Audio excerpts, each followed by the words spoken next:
Una mirada con la otra visión. Un programa que difunde el evolucionismo anímico. Hoy vamos a hacer en este episodio un relato que tiene que ver con la forma de partir que todos tenemos de alguna manera. Por supuesto, este es un relato pensado y a modo de ejemplo de lo que puede ser. ¿Quién de nosotros no ha pensado alguna vez cómo será el momento de mi partida? Y en este relato después vamos a hacer un segundo relato. En el primer relato se hace una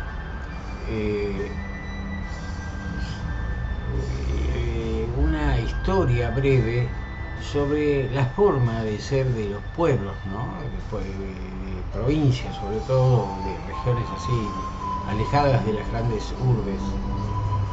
Y en este caso era la historia que ocurre en un pueblito que se llama El Sauce.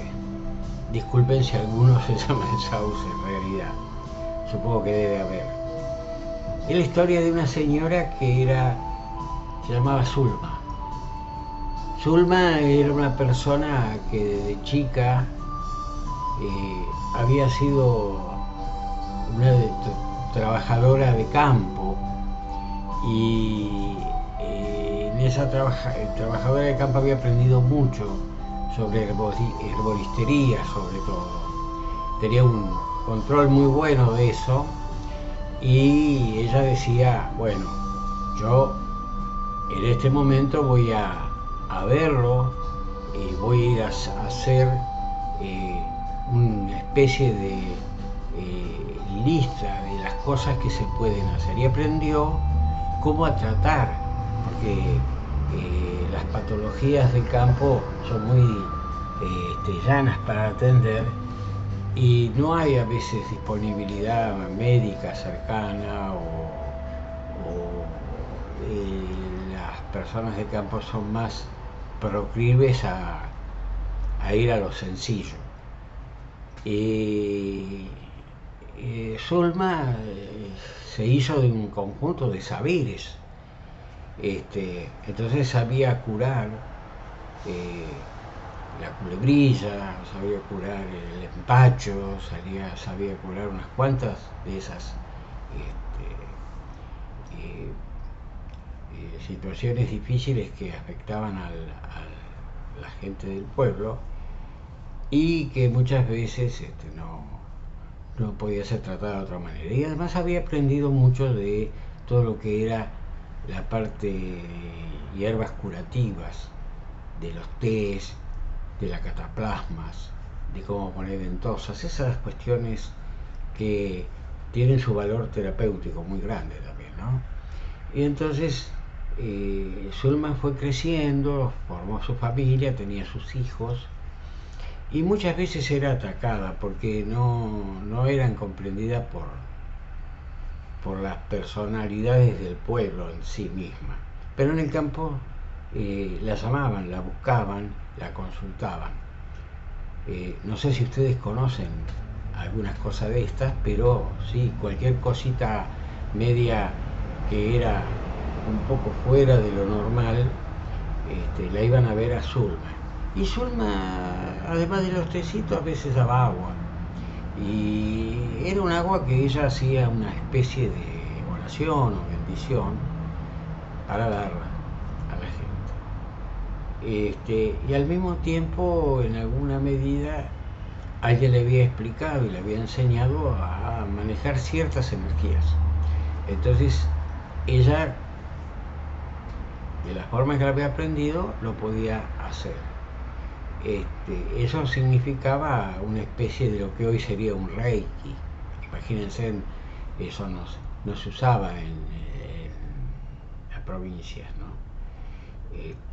no llegaba a ese conocimiento, pero sí se hacía. Entonces Zulma fue creciendo, tuvo hijos, los hijos tuvieron nietos, también hijos y le dieron nietos.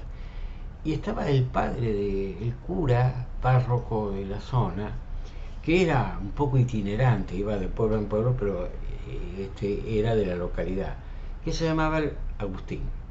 Y Agustín tenía muy buena relación con Zulma, porque él había visto muchas veces cómo Zulma se apiadaba de las personas que estaban con problemas físicos, o imposibilitados, y no podían hacer otra cosa y no tenían asistencia, entonces necesitaban asistencia, iban a, a buscarla, y ella lo atendía siempre, siempre la atendía. Entonces el padre Agustín la apreciaba muchísimo y casi la acompañaba, digamos, muchas veces, ¿no?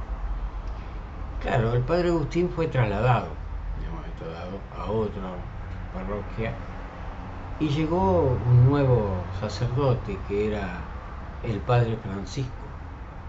El padre Francisco era más joven, inclinado más bien a la ciencia, y no quería tanto en esas cuestiones raras que había, combatía mucho eso.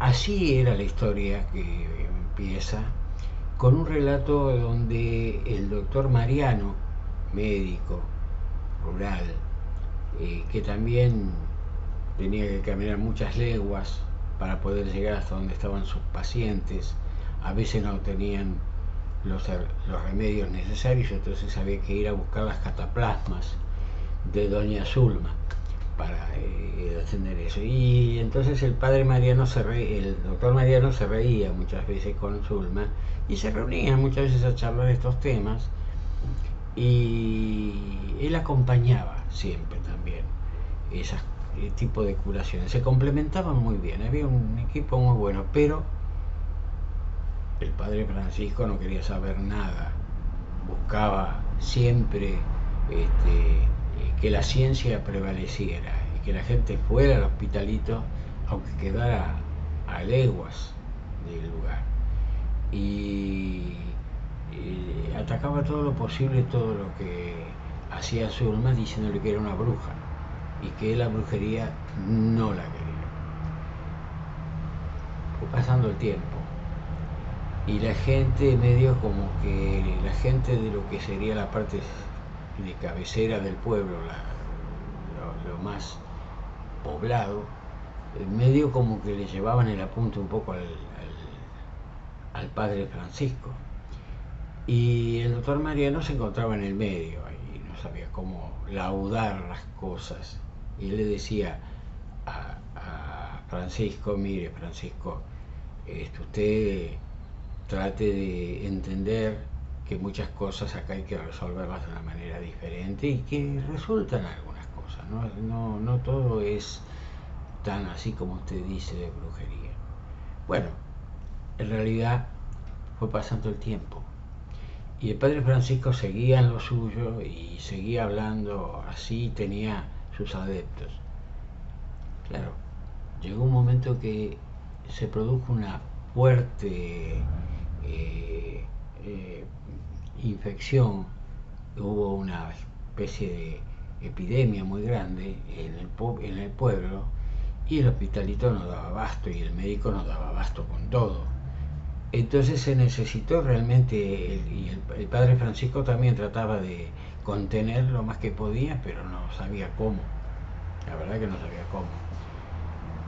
En ese momento se presenta la señora Zulma, que ya para esa época tenía su edad bastante grande, 70 y pico de años, y con 3 de las hijas que estaban dispuestas a colaborar y ayudar. Trabajaban como de enfermeras, pero al mismo tiempo también Zulma hacía un poco de más que enfermera, casi diríamos colaboradora directa del doctor Mariano. El padre Francisco la veía actuar y de alguna manera, en la buena voluntad que tenía, trató de acompañar y aprender, sin decir demasiado, porque tenía que dar el brazo a torcer. Y Zulma eso lo percibió. Cuando pasó la pandemia, esta epidemia que hubo, Zulma le dice, mire, padre, venga que le quiero hablar algo, ¿puedo? Y lo invitó a la casa. Y allí, con unas empanaditas que preparó y que Francisco, un poco con miedo y un poco a regañadientes, pero lo tuvo que comer, fueron comiendo y entre charla y charla, ella le explicó que lo importante era aunar la fe con la ciencia, pero la ciencia acá no se podía extender mucho porque no había elementos eficaces para hacerlo. Y entonces había que ir uniendo saberes que también ayudaban, a su manera ayudaban. Y así fue creciendo esto, hasta que el padre Francisco se fue adaptando un poco en las líneas de conducta, porque la gente también le preguntaba, y padre, lo vimos los otros días con doña Zulma, la pudo convencer de que no haga brujerías, medio en sorna, como son bravos a veces los del interior, ¿no? Y él medio se sonreía y se sonrojaba también, le daba un poco de vergüenza, pero bueno, tenía que hacerlo y tenía que aceptar. Entonces no quería eso, pero bueno, era eso. Y llegó un momento que pasó el tiempo, una de las hijas de Zulma fue la que era más asistente de la madre aprendiendo cosas, no todas, porque a veces hace falta tener capacidades para ciertas cuestiones. Pero en un momento dado que se presentaron 2 o 3 temas difíciles de resolver, que la medicación no resolvía en sí mismo, Zulma fue y le aplicó lo que serían las energías de ese momento, que se resolvía con una mano puesta en la cabeza y otra pasando así sin tocar el cuerpo por el cuerpo, en los lugares donde la persona estaba con patología, con enfermedad evidentemente. Ella no sabía bien cómo producían estos fenómenos, pero después de terminar eso, los pacientes en general se quedaban tranquilos, casi sin dolor, y le dejaba siempre sobre su mesita de luz una botellita de agua o un jarro de agua, a la cual ella le daba esa energía también, ruidándola. Y el agua cambia estructuras muchas veces. Ya vamos a hablar en algún momento cuáles son los fenómenos del agua y por qué puede ser agua que sin llegar a ser curativa, porque claro, si uno dice que el agua es curativa, está diciéndole que no hay remedios, es un remedio más, y no, el agua no es un remedio, pero es un vehículo. Y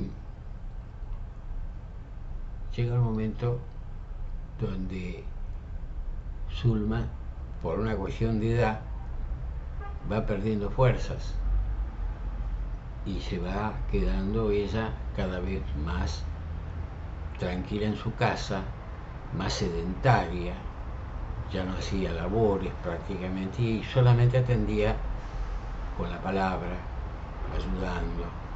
Si le iba a ver a la gente a la casa, le ayudaba. Y eso un poco el padre Francisco no le gustaba mucho que digamos, pero bueno, había que aceptarlo. Hasta que llegó el momento de despedirse y Zulma llamó a sus hijas, a sus nietos. Lo llama al padre Francisco y al doctor Mariano.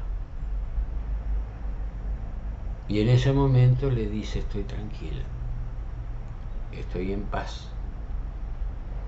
Nunca hice nada que fuera contra las leyes naturales ni las leyes divinas. Yo obré con sinceridad, con desconocimiento tal vez, pero con mucho amor. Puse mucho amor en esto. Cuando la gente se enteró del pueblo, se fue enterando que estaba Zulma ya enferma, se fueron juntando en su casa. No se acercaban mucho. Algunos pedían permiso para poder verla o acercarse, saludarla y un poco despedirse. Y Zulma era consciente de esto y la dejé. Si bien las hijas no querían, Zulma decía no, regulen la entrada, pero déjenlas pasar. Así me despido de ellos. A cada uno una sonrisa, a cada uno un pasar. Así pasó un ser, compañero de camino, que en el momento de su desencarnación, cuando se tocó partir, partió en paz, sonriendo con todos, aceptando a todos, aquellos que les gustaba la forma de ser de ella y otros que no, pero que en definitiva, aunque algunos no lo fueran a ver, ella se acercó espiritualmente hasta ellos y los abrazó. Fíjense en ustedes la intensidad con que hay que amar para poder hacer. Y no importa el lugar donde estemos, no interesa. Podemos estar en algún lugar donde la oportunidad de ser un conocedor y tener una práctica nos permite hacer determinadas cosas, o en un lugar donde esas prácticas no están habilitadas, pero igual se pueden hacer de alguna manera que llegue, porque lo importante es el vehículo principal, es el amor. Sin amor no hay nada, tampoco hay ciencia. Y esto es importante de saber, porque hay que inculcar a la gente joven. Hay profesiones muchas veces que sirven muchísimo, pero tiene que haber sobre todo una capacidad, y no solamente intelectual, capacidad de amor emocional del alma que está estudiando eso. Todo lo que tiene que ver con salidad, todo lo que tiene que ver con el acompañamiento, no es solamente para ocupar un lugar o tener un trabajo. Es un trabajo mucho más profundo, es un trabajo bien espiritual. Y ahí es donde tenemos el compromiso, ahí tenemos el compromiso grande. Nosotros debemos saber bien a dónde tenemos que ir poniendo nuestra semillita, digamos. Zulma llegó a la patria espiritual y enseguida recobró con poco tiempo su lucidez. Pasó esa etapa de turbación y pudo reconocer muchos compañeros que había tenido, compañeros del camino del pueblo, que se acercaban a saludarle y a acompañarlo, y otros que eran sus superiores, sus guías espirituales, sus maestros, que la abrazaban y la llevaban en amor hacia un lugar de más tranquilidad. Eso es lo que nosotros tenemos que darnos cuenta, cómo tenemos que vivir, cómo tenemos que partir. Nos vemos en el próximo cuento. Una mirada con la otra visión. Un programa que difunde el evolucionismo anímico. Algunos de sus principios son: la existencia de un orden natural que revela a Dios creador, todas las leyes naturales que expresan la evolución hacia la optimización suprema de nuestro ser. Nos enseña que las personas somos almas evolucionando hacia la perfección por medio de la pluralidad de existencias. nos muestra la coexistencia e interacción de mundos habitados en el universo. Seguinos en todas nuestras redes sociales. Encontranos en YouTube, Instagram y Spotify.